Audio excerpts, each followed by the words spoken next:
The golden age of America begins right now.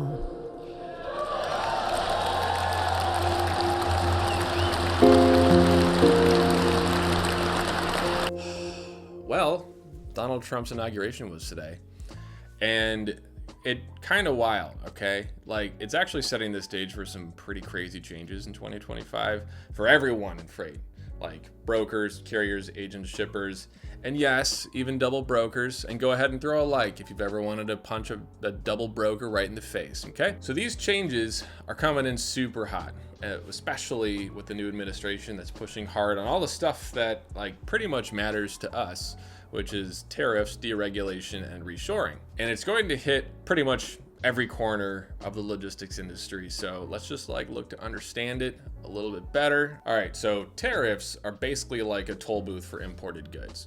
So the Trump administration is like, hey, US companies importing your stuff from China, Mexico, and Canada, do you wanna bring your manufacturing over to the US? And if not, no, it's fine, no big deal.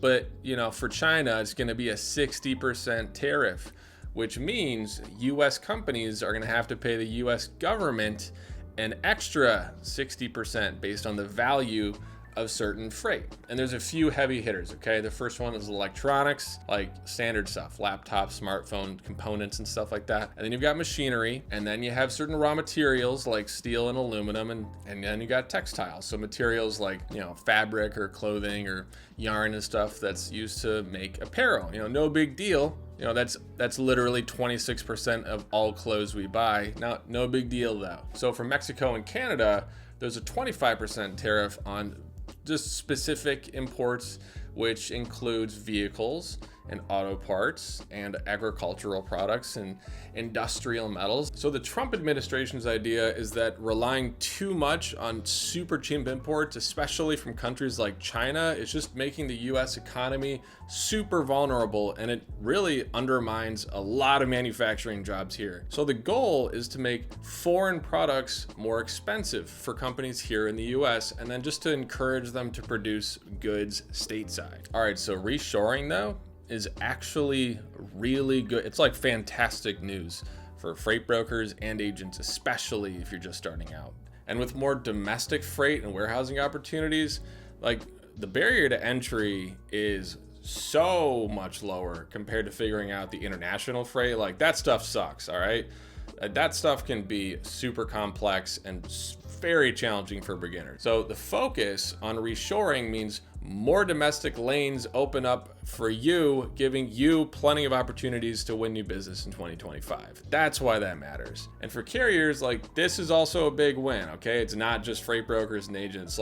More reshoring means more local and regional hauls, which can just be so much easier to manage and way more profitable than having to deal with the port. How that goes. That stuff sucks, okay? However, there is a flip side. When the tariffs go up, so do costs for parts and equipment. So carriers, you will have to pay slightly closer attention to your, let's say, your maintenance budgets, because imported truck parts, especially those from China, might not be as cheap as before, okay? Maybe we didn't want them coming from China anyway. I'm just saying, all right? And don't think that international freight is just completely disappearing. It's not. It's just shifting. So some companies might be still relying on imports, but they'll likely just pivot closer to companies that are a little bit closer to home, like Mexico or Canada, to save on costs and avoid long shipping delays and stuff like that. Energy policies are also about to get shaken up a little bit. So the US is actually pushing to crank up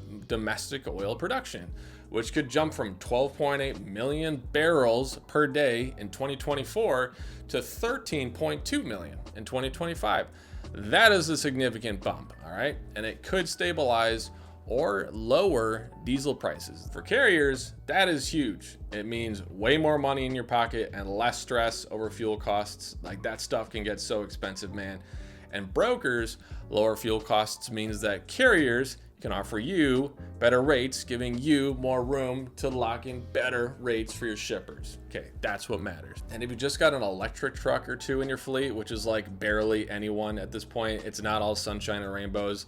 The $40,000 federal tax credit for heavy duty EVs, it might be scaled back from what they're telling us. But I mean, let's be real, like 99.999% of carriers don't even need to think about EVs right now. Diesel is king and will stay that way until EV infrastructure catches up in reliability and coverage. The upfront costs for EV trucks are also like super high, and losing those subsidies makes the payback period even longer. But for most carriers, it's just business as usual, no freaking out. Like going green only works when it makes financial sense. So going green, like I'm all for it for sure, but like carriers are only going to get EV trucks if it makes financial sense. And without those incentives, that moment might be a little bit further away than we thought, especially with the thought of driverless trucks. So let's talk about regulations, or really like pretty much the lack of them. So the new administration is actually cutting a lot of red tape, which is great. So for carriers, you have more relaxed hours of service rules, which means more flexibility on your drive times. Like let's say, for example,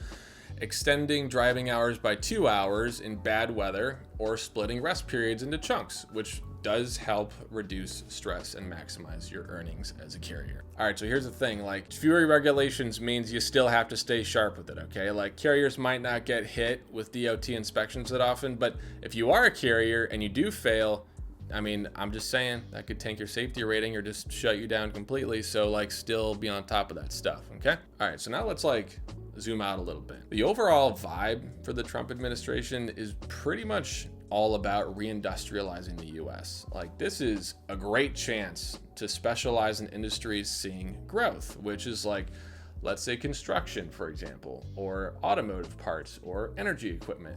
And carriers, you're going to want to watch for these opportunities in areas with expanding factories or industrial parks. And if you're hauling for companies investing in this trend, you're in a good spot, stay there. But here's the reality check, okay? Even let's say if a company or a person has millions, billions of dollars, change takes time, okay? Like a lot of time. Like you can't just throw money at a problem and expect enough people to like magically appear and build out locations in state like instantly. That's just not how it works. It doesn't matter how much money you have. There's only so many resources we have in a given moment. So this might take months or maybe even years to like fully play out. And while some shifts like increased domestic freight might not happen quickly, bigger moves like reshoring, supply chains are very long-term plays, okay? I'll see you in the next one. Let's get after it.